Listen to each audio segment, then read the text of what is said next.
Olá, nosso tema no Direito Sem Fronteiras de hoje é a Caxemira, região que há décadas é palco de disputa entre o Paquistão e a Índia, com 3 grandes guerras entre os dois países. Veja na reportagem. Localizada no extremo noroeste do subcontinente indiano, fica Caxemira, um território com rios e afluentes, água em abundância e que dá nome à lã da mais alta qualidade no mundo produzida na região. Hoje dividida entre a Índia, o Paquistão e a China, está no meio de uma disputa territorial que se arrasta há décadas. Em 1947, o território pertencia à Inglaterra e se chamava Índia Britânica. Após a Segunda Guerra, foi dividido e deu origem a diversos países, dentre os quais a Índia, de maioria hindu, e o Paquistão, de maioria muçulmana. A partir daí, começaram sucessivas guerras com milhares de mortos e feridos. No último capítulo dessa disputa, milhares de manifestantes protestaram contra a decisão da Índia, em agosto deste ano, de revogar a autonomia da Caxemira, acirrando a tensão com o Paquistão. O decreto presidencial suprimiu a situação especial do estado de Jammu e Caxemira, no norte do país.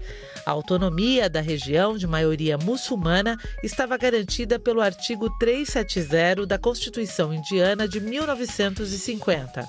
Em retaliação, o Paquistão anunciou a expulsão do embaixador indiano e a suspensão do comércio bilateral com a Índia. O Paquistão também acusa o país vizinho de não comunicar a liberação de água de uma represa que pode causar inundação na fronteira. Para debater o assunto, convidamos Tiago Pádua, mestre em Direito e Políticas Públicas, e Alain Gabriel Camargo, mestre em Relações Internacionais. Muito obrigado pela presença dos dois aqui em nosso programa. Os dois países têm armas nucleares. Este conflito pode ser, digamos assim, contornado? Seria melhor para todo mundo, né? Certamente. Só que é um conflito que hoje nós dizemos que ele se tornou cada vez mais complexo. Por quê? Tendo em vista que o que está em jogo não são somente mais duas partes, o Estado indiano e o Estado paquistanês. Principalmente a partir dos anos 80, início dos anos 90, a região ela se torna mais complexa em virtude da ascensão de grupos jihadistas, terroristas, e é nesse sentido que a resolução, né, para esse clima tão delicado, ela não pode mais passar somente envolvendo a mesa da negociação apenas Índia e Paquistão nesse sentido. E nesse caso, quem mais deveria participar? Obviamente, essas lideranças desses grupos que se encontram ali, né? Um território muito ainda difícil de ser mapeado, mas essas lideranças elas têm que também entrar no processo da conversação e da negociação, o que é, obviamente, muito complexo, né? Perfeito. A questão constitucional. O artigo 370 previa a autonomia desse território. Ele foi revogado. Como é que se analisa essa mudança constitucional e a escalada desse conflito? Bom, é uma questão delicadíssima do ponto de vista constitucional. Eu não falo apenas com relação à Índia e, como o Alan acabou de mencionar, existem outros conflitos que dão uma dimensão um pouco mais conflituosa. Essa suspensão desse status que concedia certa autonomia ao território da Caxemira, pode ser classificado no direito internacional como lawfare, que é a utilização ou a má utilização do direito, especificamente transformando em arma de guerra em determinados tipos de conflito. Você diz a anulação ou o cancelamento desse artigo? Exatamente, porque isso é uma utilização que se faz do direito, e no direito internacional é o campo clássico em que surge a perspectiva do lawfare, né? Sim. E essa perspectiva faz com que acirrem-se os conflitos, mas é evidente que é uma regulamentação e que a gente fala do ponto de vista constitucional. Você estava mencionando a questão dos líderes que já estão ali naquela região, tá certo? Há um certo tempo, algumas gerações provavelmente, né? Isso ali desde já. meados dos anos 80, isso em virtude muito dos próprios conflitos que nós assistimos ali, como a própria invasão do Afeganistão, ainda na disputa entre Estados Unidos e União Soviética, as próprias guerras do Golfo no início dos anos 90. Isso torna ali a região da Caxemira, essa região transitória, um palco rico para a imersão de muitos grupos terroristas. Vou chamar o mapa para a gente voltar Sim. a falar agora, vendo a região ali com a fronteira com a China, né? Índia, China, Paquistão e a Caxemira ali naquele meio. Vamos ver o mapa? Bom, olhando aqui esse mapa, nós temos ali o território da Caxemira, tá certo? O Paquistão ali a sudoeste e a Índia a sul-sudeste e a China a leste. É uma área grande também fronteiriça com a China. A China, nesse caso, teria alguma interferência nesse tipo de conflito que está acontecendo hoje, professor? A China reivindica parte desse território, principalmente a partir dos anos 60. E por que exatamente a partir desse período? Porque aí nós vamos assistir um conflito, né, entre Índia e China, nesse momento, em que a Índia ela expande um pouco seu território ali na região, né, do sudeste, do Tibete do Sul, e aí a China responde, né, com realmente o avanço das suas tropas. Sim. E o fim dessa guerra faz com que a China consiga incorporar parte do território, inclusive da Caxemira. Ou seja, a China, então, teria vencido esse conflito com a Índia. Sim. Neste momento aqui, a China poderia, entre aspas, dar uma ajuda ao Paquistão? Existem discursos de que justamente a China está compactuando com o Paquistão, inclusive criticou a própria decisão do governo indiano com essa revogação, né, do artigo constitucional. Então, hoje o que nós vemos nesse tabuleiro é a Índia, de um lado, reivindicando a posse sobre esse território, e do outro nós temos o Paquistão, obviamente, a China dando um certo apoio, condenando a Índia, e no meio de todas essas peças, né, justamente esse poder difuso entre redes, né, e grupos jihadistas que tornam mais complexo todo esse cenário, por assim se dizer. Do ponto de vista constitucional e do ponto de vista do direito internacional, como é que nós poderíamos buscar uma alternativa para a solução desse conflito? O que a ONU poderia fazer exatamente diante disso? Olha, Bob, essa é uma questão delicada também do ponto de vista do direito internacional e do direito interno, porque há que se reconhecer a soberania constitucional da Índia. No entanto, esse conflito de largas proporções acaba fazendo com que todos os demais países também se vejam muito interessados na solução desse conflito, até porque temos dois atores internacionais com um potencial bélico tremendo e que, se utilizarem de uma forma indevida, vai afetar não só aqueles dois países, mas provavelmente toda a humanidade. A ONU poderia fazer uso de mecanismos sancionatórios? Provavelmente sim, mas tomar partido com relação a um e a outro é que torna tudo isso muito sensível. A Carta de São Francisco, que veda a intervenção em territórios vizinhos, né? Nesse caso, nós teríamos uma intervenção da Índia ou aquele território pertence à Índia com uma licença especial de autonomia? É bom a gente contextualizar isso bem, né? Porque a Índia está decretando o estado de sítio em um território que tecnicamente pertence a ela. Perfeitamente. E com um agravante, não é? As discussões de ambos os lados têm a sua relevância do ponto de vista geopolítico. O fato da nascente do Rio Ganges se inserir naquela localidade e com a potencial conflituosidade afetar, inclusive, a importância daquele rio que todos nós conhecemos, é um outro elemento de dramaticidade complexa.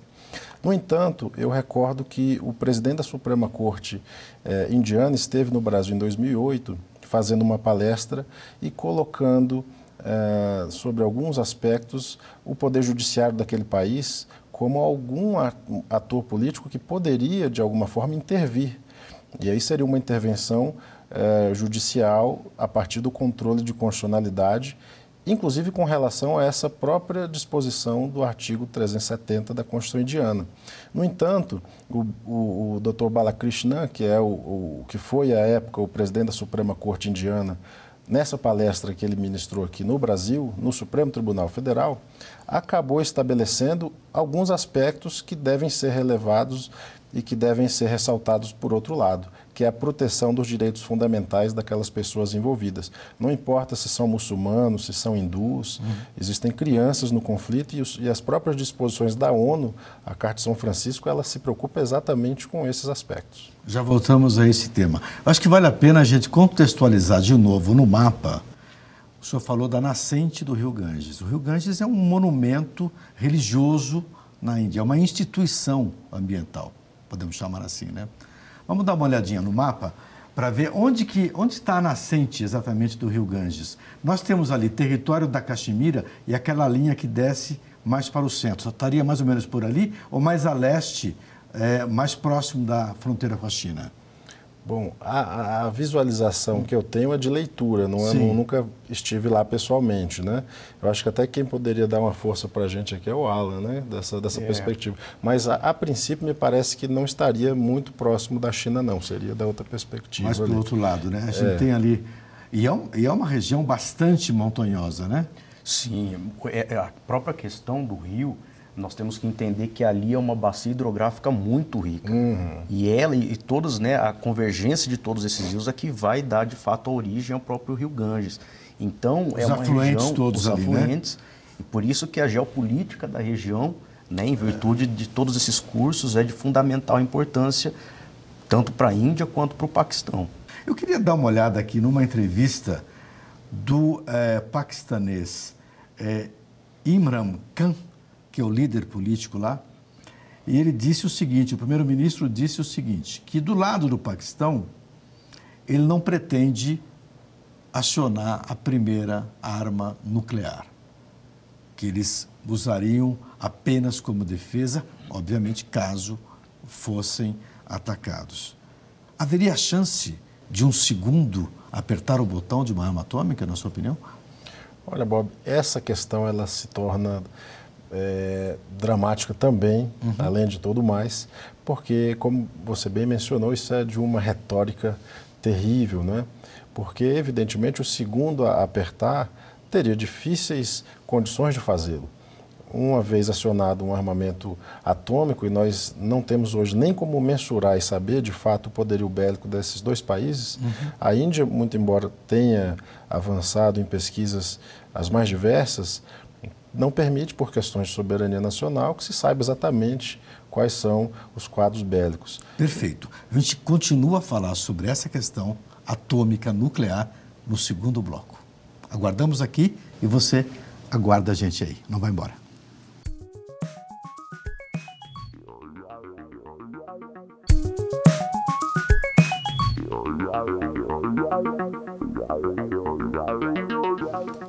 O Direito Sem Fronteiras está de volta e hoje estamos falando sobre a disputa da Caxemira pelo Paquistão e a Índia.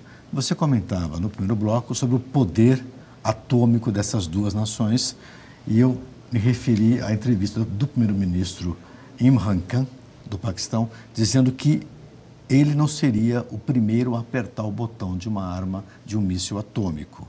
Ele só usaria isso no caso de defesa. É possível, você disse que seria difícil, um segundo botão ser apertado diante de um ataque. Nós não sabemos direito qual é o potencial dessas armas, né? De fato, nós não sabemos o potencial bélico, a tecnologia a que esses países chegaram, o tipo de destruição, nós podemos apenas fazer uma vaga ideia. Mas eu recordo, Bob, que há um autor, talvez o autor mais famoso do ponto de vista do estudo da democracia, que é o John Kane, que tem um livro curioso chamado Vida e Morte da Democracia. E numa determinada passagem do livro, ele usa exatamente o que ele chama de anarquia nuclear para fazer uma referência de que quanto mais países possuírem essa tipologia de armamento, mais difícil será que elas usem, porque o que elas querem mesmo é ter um poder de ameaça, um poder retórico e com isso obter determinadas vantagens. Me parece que é o caso em questão. Tomara. Tomara, né? Você mencionou a questão da água. A água já não seria uma questão retórica, é fato. Eles usam a água como arma estratégica para inibir opositores. Isso é instrumento realmente de conflito, né? Essa represa que existe lá do lado indiano, ela já foi usada algumas vezes para abrindo comportas e ameaçando populações opositoras ali, não? Ela já foi utilizada como uma questão nuclear, uma ameaça também para a população da região da Caxemira, né? Mas, de fato, ainda não existem levantamentos de um emprego, de fato, dessas aberturas e dessa inundação. Em outras regiões isso já foi usado? Em outras regiões já. Não ali da Caxemira, né? Mas a gente vê em outras regiões ali próximos do Oriente Médio, estratégias semelhantes a essa. Perfeito. Falando sobre o artigo, voltando a falar sobre o artigo 370 da Constituição Indiana de 1950, esse artigo que está suspenso agora, que permite o estado de sítio na região da Caxemira, do lado da Índia. Muito bem. Esse artigo, ele, diante de uma possível ameaça nuclear, diante do fato de que há crianças, populações vulneráveis, mulheres, idosos, cerca de 8 milhões de pessoas, talvez um pouco mais, moram na Caxemira indiana hoje. Esse artigo poderia ser uma ferramenta da ONU para tentar botar todo mundo numa mesa de negociação, diante dessas ameaças reais de direitos humanos, etc.? Eu acho que seria uma das possibilidades argumentativas, não é? Sim. Por conta dessa referência de suspensão e implicação de direitos fundamentais de forma muito grave. Sempre que nós encontramos um conflito com essa magnitude, a primeira vítima é sempre a Constituição protegendo direitos fundamentais. A segunda é a verdade, né? A segunda é sempre a verdade. Se a questão é o medo da utilização da bacia hidrográfica, se a questão for relacionada a um receio do uso com relação à contaminação da água, como o Alan bem mencionou, mas é de fato preciso saber do que se trata, porque do ponto de vista jurídico, se nós observarmos a Constituição da Índia, a possibilidade daquela região ter uma certa autonomia, de fato, não dá a ela também uma certa independência.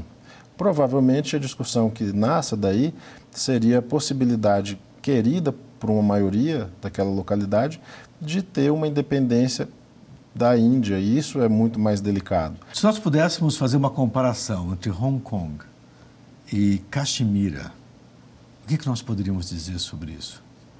Eu entendo que a questão de Hong Kong, o que está em jogo é justamente um processo que vem nos últimos anos, principalmente depois da queda do muro, de movimentos, né, prezando pela questão do liberalismo, da democracia representativa, por novas reformas constitucionais.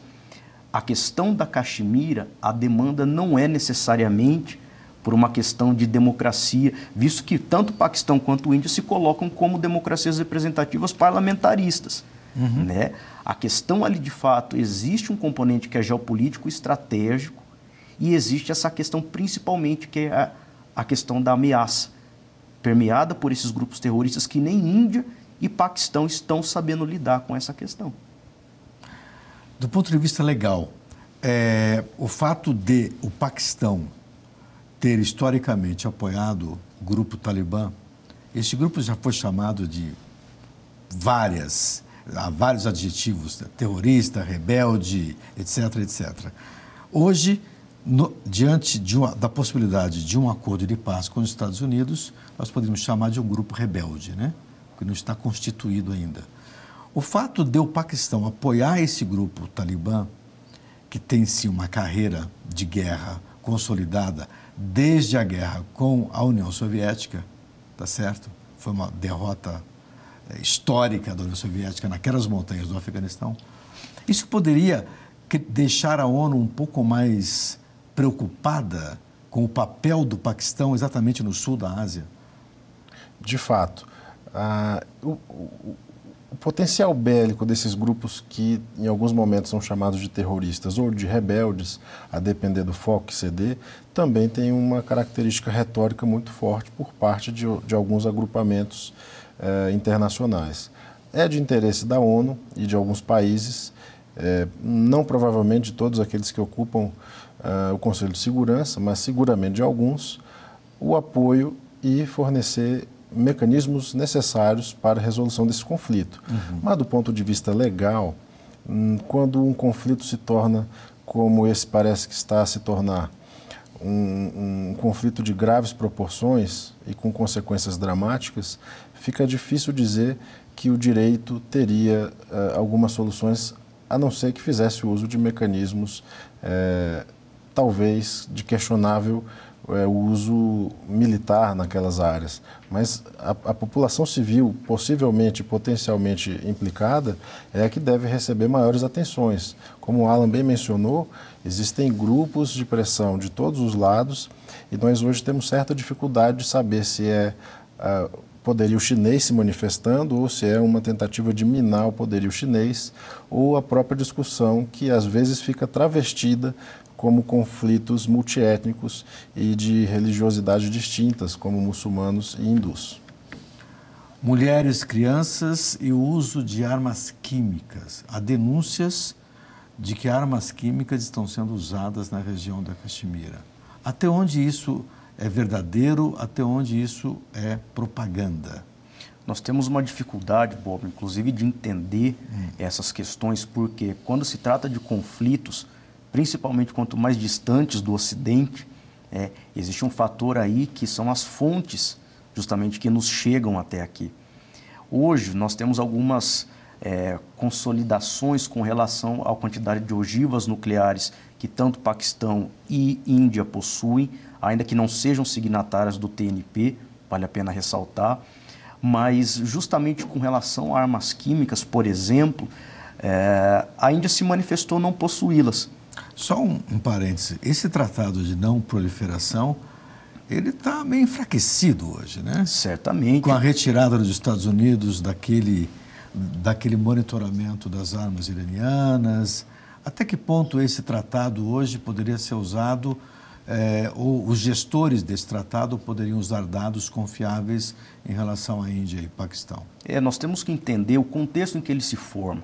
O TNP ele vai ser assinado lá em 68, no contexto ainda do auge da Guerra Fria, sim, de uma ainda antiga ordem mundial. Sim. E justamente hoje ele é questionado em sua legitimidade por ele refletir uma estrutura mundial que supostamente não existe mais.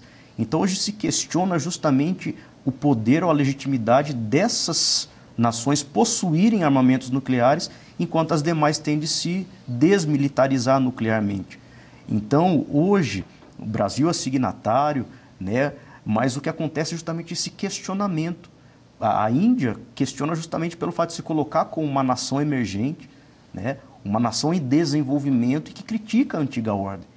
Então é nesse sentido que o TNP hoje, pela minha análise, não é mais uma estrutura, né, digna de ser justamente colocada como fonte de legitimidade. Hoje, outros mecanismos para a contenção de armas nucleares, como acordos bilaterais, a própria Índia possui com o Canadá, por exemplo, com a Alemanha, com a França, acordos, sim, né, relacionados às questões... Mas não possui acordo com o vizinho Paquistão, evidentemente. Mas não possui, né? Então, essas relações mais bilaterais me parecem ser mais eficazes no mundo pós-Guerra Fria do que essa antiga ordem do TNP, que ainda se coloca como engessada ou relativas a uma ordem que já teve seu fim. A retirada, por exemplo, dos Estados Unidos, daquele acordo assinado pelo Reagan e pelo Gorbachev em relação à não proliferação de armas, controle, etc., armas nucleares, o Trump disse que não quer fazer parte disso, a Rússia também disse que também não queria, e agora vai todo mundo fazer a sua arma nuclear e Deus sabe lá o que pode acontecer. Isso estaria estimulando também essas nações em outras regiões do planeta a falar, opa, se eles estão fazendo isso, nós também vamos fazer? Você acha que isso dá coragem para essa gente? Seguramente incentiva de um ponto de vista simbólico, né? Agora, o que me parece mais preocupante é a forma pela qual circulam as tecnologias e o know-how para a construção desse material bélico. Como ela mencionou, a questão das ogivas é uma das preocupações, mas até onde saber e de que maneira uma dessas nações tem um interesse econômico agigantado e que tem, na verdade, toda a pretensão de que isso não se torne público e, portanto, faz de forma não visível. Esses acordos bilaterais, esses tratados e as formas de discussão né, da não proliferação das armas nucleares, nesse caso específico, talvez seja mais simbólico do que a realidade que tem acontecido no mundo num prazo aí aproximado de 20, 30 anos. Comentário disso aí? Eu acho que vale a pena nós pontuarmos também que a Índia faz parte de um movimento, né, de estados emergentes que reivindicam um assento permanente no Conselho de Segurança. E quando nós, por exemplo, nos debruçamos sobre o plano estratégico de defesa da Índia, ela deixa claro, assim como o Paquistão, que a utilização de bombas nucleares seria a última, né, ferramenta sobre a mesa. E para a Índia, o custo da utilização nesse momento, de fato, é grave, porque justamente ela precisa mostrar um compromisso internacional com a paz e a segurança, como coloca a Carta da ONU, caso reivindique esse assento permanente. Né? Então, o custo realmente dessa utilização, ele tem que ser levado em consideração no seu cálculo estratégico. Perfeito. Só para acrescentar uma outra informação, a Índia deve assumir a liderança em termos populacionais no planeta, superando a China. A população da Índia, até o próximo ano, 2020, 2021, mais ou menos, deverá chegar próximo a 1 bilhão e 400 milhões de habitantes. É gente que não acaba mais, tá certo? Infelizmente, chegamos ao final do programa e eu agradeço muito a participação de vocês por esses esclarecimentos geopolíticos e científicos. Muito obrigado. E agradeço também a você que nos acompanhou. Veja a nossa programação no site da TV Justiça e também no nosso canal no YouTube. O nosso e-mail é direitosemfronteiras@stf.jus.br. Um abraço e até a próxima.